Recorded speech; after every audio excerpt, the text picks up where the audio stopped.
10 രൂപ പറയുന്നുണ്ട്, 15 രൂപ പറയുന്നുണ്ട്, 20 രൂപ പറയുന്നുണ്ട്. ആകെ കൺഫ്യൂഷനാണ്. സംഭവം വളരെ സിമ്പിളാണ്. വാട്ടർ പ്രൂഫിങ്ങിന് എത്ര കോസ്റ്റ് കൊടുക്കാം? ഉപയോഗിക്കുന്ന പ്രൊഡക്റ്റ് പോലെ ഇരിക്കും ഇതിൻ്റെ കോസ്റ്റ്. നമ്മൾ ഏത് കമ്പനിയാണെങ്കിലും, നിങ്ങൾ മാർക്കറ്റിലുള്ള ഏത് ബ്രാൻഡ് എടുക്കുന്നുണ്ടെങ്കിലും എല്ലാ ബ്രാൻഡിനും ഓരോ ഏരിയക്കായിട്ടുള്ള സ്പെസിഫിക് പ്രൊഡക്റ്റ് ഉണ്ട്. ബാത്റൂമിനാണെങ്കിലും 2-3 ടൈപ്പ് പ്രൊഡക്റ്റ് ഉണ്ട്, റൂഫിനാണെങ്കിലുണ്ട്, ബേസ്മെൻറ്റിനുണ്ട്, അതേപോലെ വാളിൽ സൺഷെയ്ഡ് ഇങ്ങനത്തെ സ്ഥലങ്ങളിൽ സീപ്പേജ് വരുന്ന സ്ഥലങ്ങളിൽ ചെയ്യാനുള്ള പ്രൊഡക്റ്റ് ഉണ്ട്. കറക്റ്റ് പ്രൊഡക്റ്റ് അതിൻ്റെ കറക്റ്റ് തിക്നെസ്സിൽ കറക്റ്റ് അളവിൽ ഉപയോഗിക്കുമ്പോഴാണ് ഈ പറയുന്ന ലൈഫും കാര്യങ്ങളും കിട്ടുക.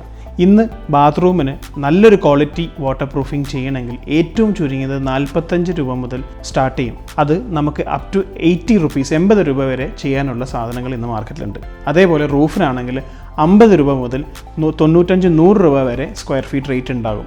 ഈ 50ഉം 100ഉം തമ്മിലുള്ള വ്യത്യാസങ്ങൾ ഇതിൻ്റെ ഫൈനലി അടിക്കുന്ന പ്രോഡക്റ്റിൻ്റെ മേളിലാണ്. അപ്പം സ്വാഭാവികമായും നിങ്ങൾക്ക് മാർക്കറ്റിൽ നിന്ന് 10 രൂപയ്ക്കും 15 രൂപയ്ക്കും ഒക്കെ കൊട്ടേഷൻ കിട്ടിയിട്ടുണ്ടാവും. അല്ലെങ്കിൽ അങ്ങനെ നിങ്ങൾക്ക് പല ആൾക്കാരും ഈ റേറ്റിന് ചെയ്യാൻ പറ്റുമെന്ന് പറഞ്ഞിട്ടുണ്ടാവും. ഈ വാട്ടർ പ്രൂഫിങ്ങിൽ വെറുതെ ഒരു കോട്ടിംഗ് അടിക്കുക, അതെന്ന് വെച്ചാൽ വാട്ടർ പ്രൂഫിംഗ് കമ്പനികൾക്കൊരു ഏത് കമ്പനിക്കാണെങ്കിലും ഒരു 100 പ്രൊഡക്റ്റ് ഉണ്ട്. അതിൻ്റെ അകത്ത് ഏറ്റവും ബേസായിട്ട് പ്രൈമിംഗ് ആയിട്ട് ഉപയോഗിക്കുന്ന സാധനങ്ങൾ ആയിരിക്കും ഒട്ടുമിക്ക ആൾക്കാരും അടിക്കുന്നത് ഈ റേറ്റുകൾക്ക്. അങ്ങനെ നിങ്ങളൊരു ശാശ്വതമായ നല്ല ലൈഫ് കിട്ടുന്ന ഒരു വാട്ടർ പ്രൂഫിംഗ് ആണ് നിങ്ങളുടെ വീടുകൾക്ക് പ്രൊട്ടക്ഷന് വേണ്ടി ചെയ്യുന്നതെങ്കിൽ ഒരിക്കലും ഈ 10 രൂപയും 15 രൂപയ്ക്കും ചെയ്യുന്ന വാട്ടർ പ്രൂഫിംഗ് സിസ്റ്റം ചെയ്യാതിരിക്കുക.